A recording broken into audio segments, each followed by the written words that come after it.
Du coup, on va passer à Denis Carotti. S'il est dans les parages, oui. Oui, il est là. C'est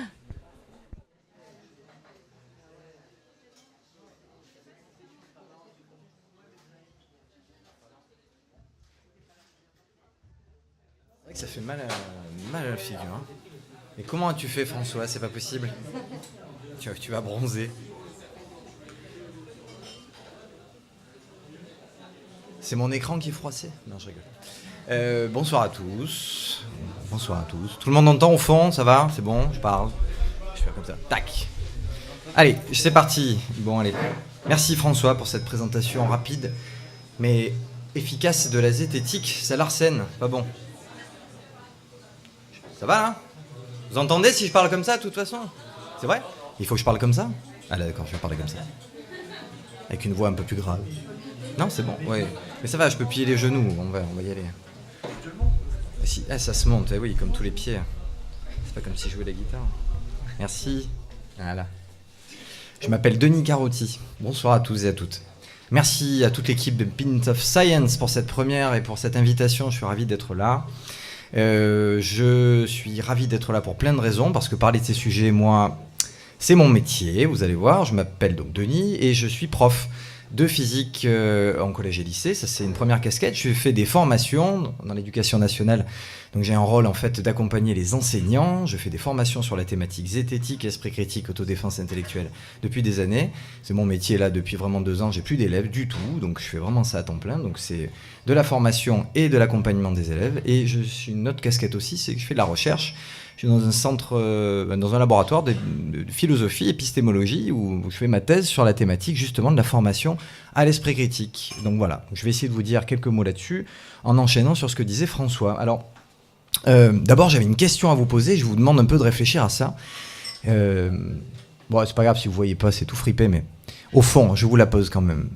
Diriez-vous plutôt que je crois que la Terre est sphérique, plutôt sphérique, ou est-ce que vous diriez je sais que la Terre est plutôt sphérique? J'ai pas entendu. Tu disais en tutoie, on s'en fout. C'est pas une croyance, c'est un fait scientifique. C'est pas une... Comment tu sais que c'est un fait scientifique? Je sais parce qu'après, il y a tous les calculs qui montrent que la Terre est sphérique et que le modèle... Que tu as fait? Non, je ne l'ai pas fait, c'est vrai. Ah. C'est une base sur le consensus scientifique. Que tu as lu? Oui. D'accord. Non, ça va, c'est pour savoir. C'est bon, on a quelqu'un qui a lu le consensus scientifique sur la Terre qui est sphérique. Et mais après, le modèle théorique platiste fonctionne beaucoup moins bien que le modèle théorique dit globiste. Le modèle platiste fonctionne moins bien que le modèle... Oui, parce qu'on les appelle les platistes qui pensent que la Terre est plate, plutôt que sphérique. Presque sphérique. Vous allez me gonflez pas, hein, les physiciens, là, c'est bon. Ça va? Je l'ai mis en petit. En réalité, il faudrait dire presque sphérique. Non, mais je voulais juste dire que c'était je crois que la Terre est sphérique, puisque on n'a pas fait les calculs nous-mêmes, du coup on croit ce que les scientifiques nous disent, sachant qu'ils sont plutôt légitimes en plus. On leur fait confiance. Donc c'est je crois. Qui dirait je crois, du coup, comme dans le sens où l'a dit votre collègue? Faudrait dire je sais, mais... Levez la main. Ok. Qui dirait je sais dans le sens où il l'a dit? Il y en a qui savent vraiment, c'est bien ça. Vous sachez, comme on dit. On voit quand on est dans l'avion. Nous sachons. On voit dans l'avion, quand même, il y a une courbe. Non, ça, c'est le hublot, ça, tu as fumé. C'est le hublot. C'est le hublot. Je pense en plus, on voit pas la forme. On a à 10 mm d'altitude, je pense qu'on voit pas la rotondité de la Terre. Quelques calculs là. On sait parce que les Grecs... Attends, pardon, excuse-moi, je te coupe. Je sais. Pas on sait. Je sais. Je sais, Okay. parce que historiquement, je sais que les Grecs ont mesuré le diamètre. Moi, je sais qu'il y a le rayon de la Terre, il y a de ça 3 ou 4 000 ans, et que ça n'a jamais été mis en doute. Donc, si ça n'a jamais été mis en doute. Jamais cette certitude. Ok.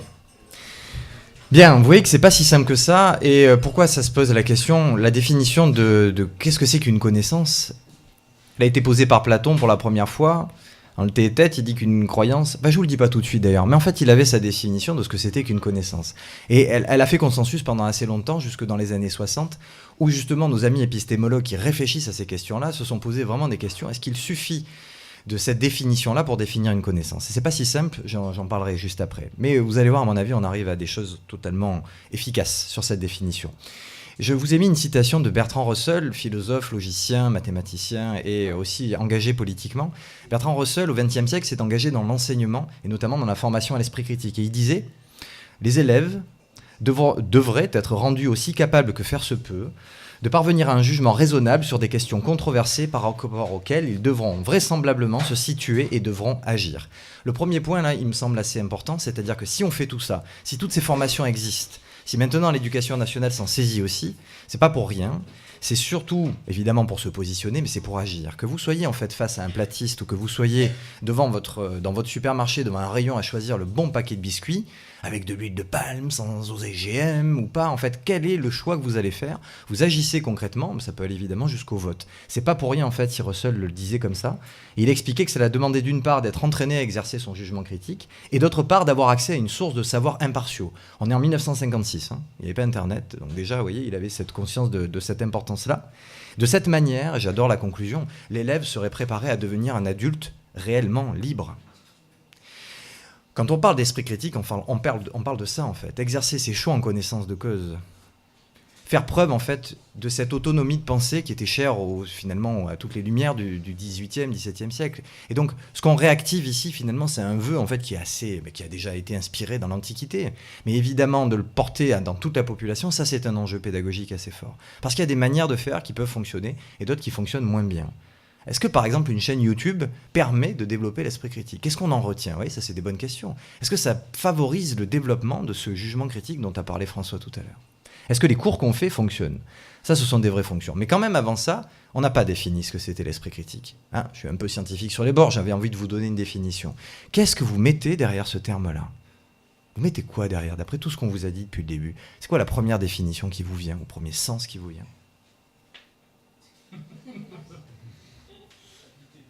Ouais, juger, tu peux préciser?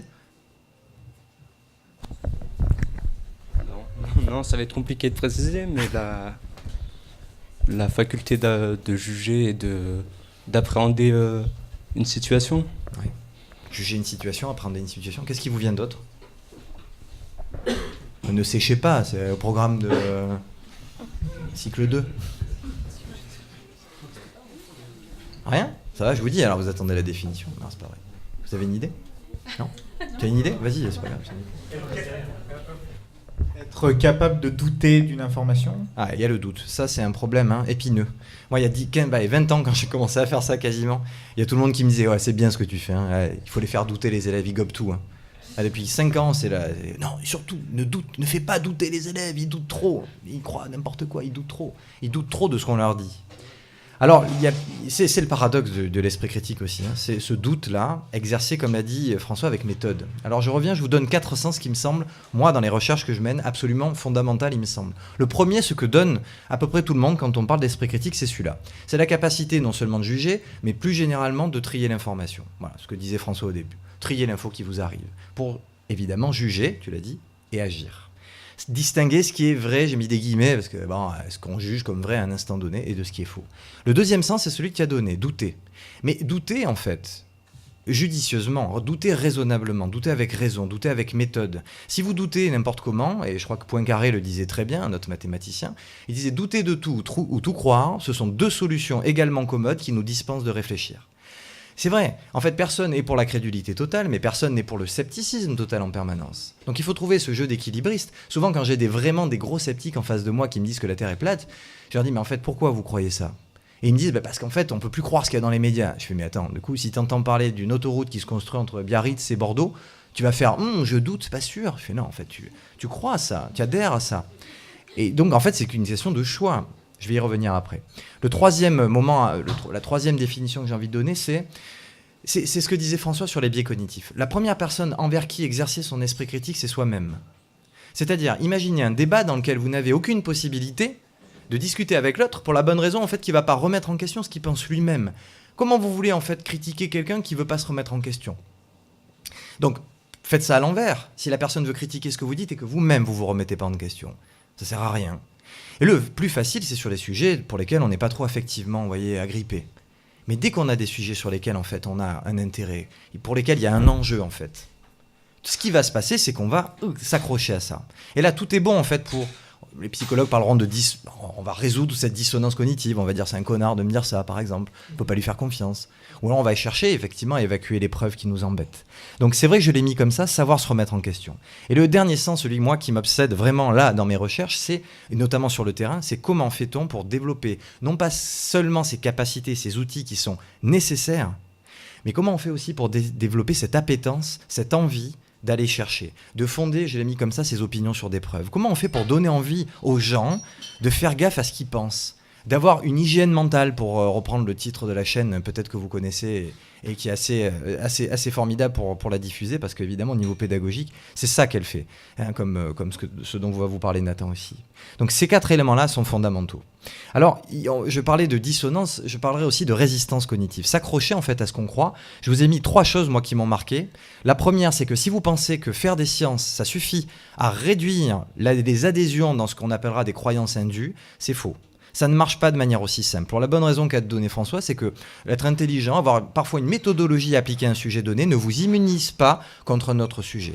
La mémoire de l'eau dont a parlé François, c'est un chercheur de l'INSERM en fait qui s'est vraiment vautré en beauté, et c'était pas le dernier des imbéciles en fait. Au niveau méthodologie, il était reconnu dans tout son milieu, et pourtant il s'est planté. Il s'est planté sur un sujet qui était de l'ordre de ses compétences en plus là.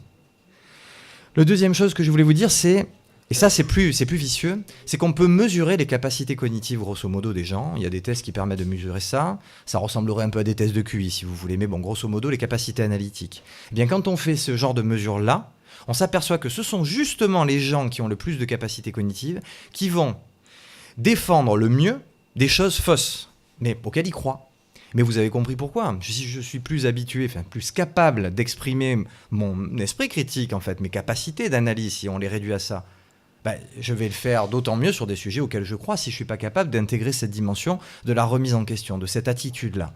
Et voilà pourquoi des chercheurs ont travaillé sur cette idée de développer justement un bon jugement critique basé à la fois sur des capacités, c'est-à-dire je ne vous l'ai pas mis parce que c'est long, mais je sais pas, prenons la confusion corrélation-causalité, 2 événements, 2 variables qui varient en même temps, et vous en concluez qu'il y en a une qui cause l'autre. Ça, en fait, vous pouvez très bien vous dire, ça c'est une capacité de l'esprit d'être capable de ne pas confondre ça, très bien. Mais encore faut-il avoir tendance à mobiliser ça, à avoir envie de s'en saisir sur des sujets en fait qui nous coûtent. Si demain en fait je reçois un article qui me dit que le nombre d'autistes a augmenté en fonction du nombre de cultures OGM, est-ce que dans ma tête je vais avoir tendance à penser ah oui attention corrélation c'est pas causalité? Peut-être pas justement, parce que si je suis vraiment accroché à cette croyance-là, je vais mobiliser mes compétences au contraire pour me servir de cette info et valider ce que je crois déjà. Donc il faut travailler aussi avec les élèves et avec les plus jeunes, notamment, sur cette appétence, sur cette envie de curiosité, d'autonomie, de modestie, d'humilité intellectuelle, de capacité à se remettre en question. C'est aussi fondamental que les compétences. Alors comment on s'y prend pour faire ça ? Je vous donne quelques pistes comme ça qui fonctionnent bien. Alors je sais que vous n'êtes pas tous sans doute enseignants, mais si ça vous intéresse, voilà, c'est aussi pour ça que je vous donne ces pistes-là. Être clair sur le contenu, dire ce qu'on fait, dire qu'on va développer en fait un certain nombre de compétences critiques, qu'on va faire ça dans un cours donné. C'est bien de le dire, ça va mieux en le disant, c'est évident, mais je le dis aussi. Travailler en groupe collaboratif, c'est pas qu'une lubie des profs modernes de faire des groupes. Travailler en groupe collaboratif, là on est en train de travailler sur une expérience qui essaie de mesurer la capacité qu'on a à utiliser notre mémoire de travail à bon escient quand on est dans des groupes collaboratifs plutôt que quand on est seul en fait. Visiblement, on fonctionne mieux quand on est en groupe collaboratif, surtout sur des sujets pointus. Faire acquérir la méthode plutôt que simplement débunker. J'avoue, je suis pas très fan en fait des chaînes ou des gens qui ne font que débunker. Je me suis frité avec des gens, des profs qui font des formations là-dessus. Ils me disent mais nous ce qu'on fait c'est qu'on prend les théories du complot puis on montre que c'est faux de A à Z. Je fais ça va à l'envers de ce qu'on sait sur la manière dont les gens vont récupérer ce que tu dis. Ce qui risque de se passer, c'est qu'en disant le contraire de ce que quelqu'un pense, il va se refermer sur lui-même et il va même renforcer ses croyances.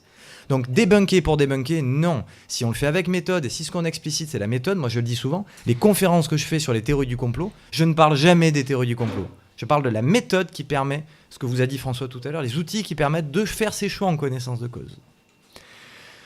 Et puis transférer dans la vie de tous les jours. Ouais, en gros, c'est bête, mais si vous arrivez à appliquer votre esprit critique en classe mais que vous ne le faites pas chez vous, en fait ça sert à rien parce que vous allez passer votre vie plutôt en dehors de l'école qu'à l'école. Donc il y a cet enjeu de transfert qui est quand même assez important. Et mon collègue Richard, mon voisin, qui fait des cours de zététique, je tiens à le dire, qui sont en ligne, zététique et autodéfense intellectuelle, c'est des cours à la faculté de Grenoble, il parle de technique de la spatule. Et il est évident que si je vous lance tout de suite sur le sujet de l'homéopathie, on va avoir du mal en fait à discuter. Pourquoi ? Pour toutes les raisons que j'ai évoquées avant. La technique de la spatule, c'est... Si vous voulez retourner une crêpe, c'est dur en fait de la retourner comme ça, voyez, directement. Elle va se friper et vous n'allez jamais y arriver. Par contre, si vous grattez les bords, vous voyez, avec la spatule... alors, bon, déjà, vous allez la retourner vous-même, mais enfin, on va espérer qu'elle se retourne presque toute seule, si je puis dire. Parce que l'objectif, c'est ça. C'est que les personnes s'approprient ces outils-là, et pas qu'on leur impose des changements. Vous avez déjà changé d'opinion dans votre vie ? Pensez à la dernière fois où ça vous est arrivé. C'est long. Les processus de changement d'opinion sont extrêmement longs. Et c'est pas en une conf un soir, c'est pas en une fois que vous allez changer d'opinion. C'est un long processus. Alors concrètement, je voulais terminer là-dessus pour vous donner un peu à la fois envie et espoir. Je sais pas si vous en avez perdu, mais il y a des livres en fait qui parlent de ça maintenant. Il y a des séquences pédagogiques, il y a des choses pour les enfants. Parlez-en à vos profs, il y en a pour les premiers degrés, pour le second degré. On a des outils, on a des séquences, on a des gens qui travaillent dessus. Il faut le dire, il faut en parler, il faut poser la question aux collègues que vous connaissez. Est-ce que tu sais ça ? Est-ce que ça existe en fait ? Le bouquin qui vient de sortir là, qui s'appelle Esprit critique, outils et méthodes pour le second degré, voilà, il a 3 jours. C'est tout frais. C'est des choses en fait dont se sont emparées l'éducation nationale depuis peu de temps. Et bon, ça prend du temps, mais ça existe et ça se fait. Les 2 bouquins de La main à la pâte, si vous connaissez, la Fondation à la main à la pâte, qui œuvre depuis très longtemps pour les tout-petits. Voilà aussi, Esprit scientifique, Esprit critique, un bouquin absolument formidable. Vous pouvez même lire vous-même, vous verrez, vous apprécierez beaucoup. Oui, en fait, je voulais terminer sur la question que je vous ai posée au départ. Est-ce que c'est si facile que ça de faire la différence entre science, croyance, opinion, etc. Alors selon le temps que j'ai, je vais plus ou moins développer. Je regarde Mathilde, elle va me dire combien de temps j'ai. Dis-moi, 1 minute, 5, 80 ? Non, pas 80. Très important ce qu'elle va dire là. C'est pour vous. 2-3 minutes. 2-3 minutes ? Bon, je préfère m'arrêter. Ça vous obligerait à boire votre pain beaucoup plus vite après, c'est tout. Cette question-là, en fait, elle anime une demi-journée de formation. C'est des cours en fait qui durent 2 heures pour parler de tout ça. Alors, ce que je voulais vous dire, au moins, moi, qui m'a permis d'y arriver, c'est pas ça. J'avais mis des diapos en plus. Tac, tac, tac, je passe. Voilà. Je dirais, c'est ça au moins. C'est l'idée que quand on parle de croyance, déjà, il faut pas. On n'a qu'un seul mot en français, c'est un peu emmerdant. Quand on parle de croyance, on pense souvent à croyances religieuses. Or, pour moi, les croyances, il y en a de tous ordres en fait. C'est quand je dis je crois. Il y a 2 possibilités.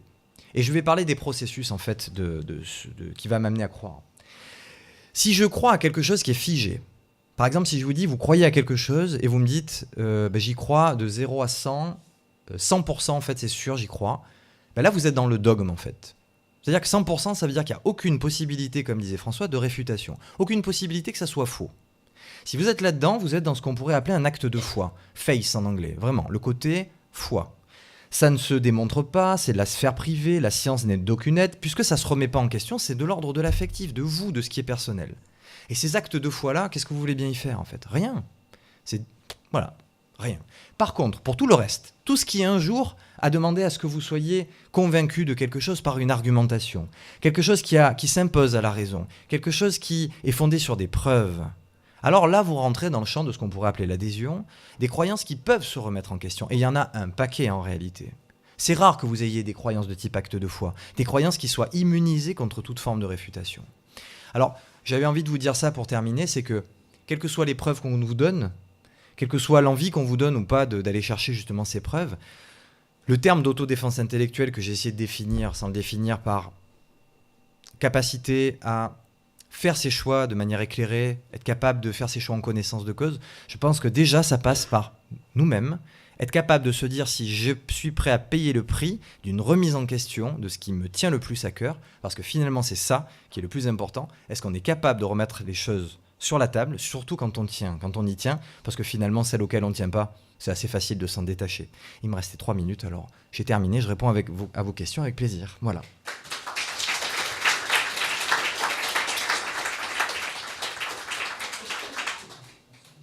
Si vous avez des questions avant de boire.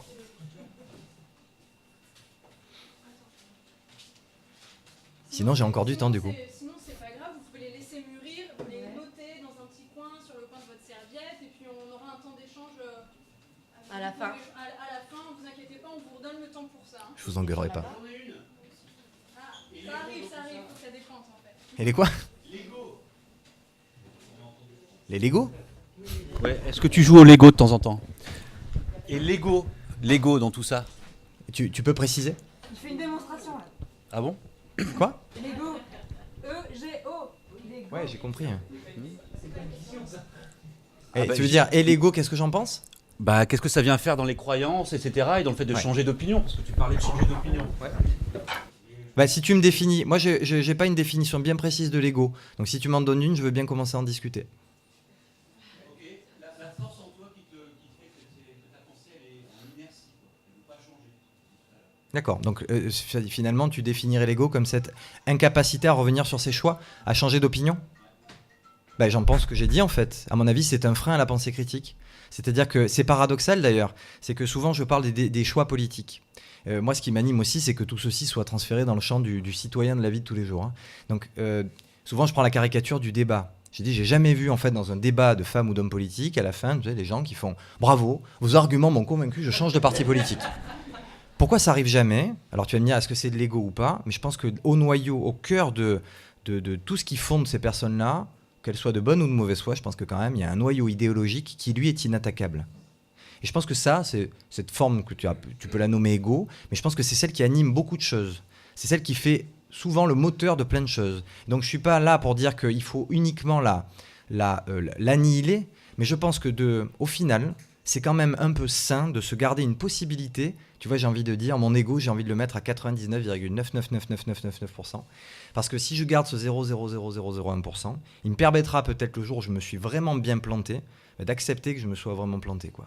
Et c'est souvent ce qui pêche, en fait. C'est ça. Il y en a qui appelleront ça la mauvaise foi, quand justement tu fais que retourner les arguments qu'on t'envoie. Et ça, c'est dur. Hein. Mais je suis d'accord. Il y avait un autre mot un jour qu'on m'a opposé, c'était celui d'engagement.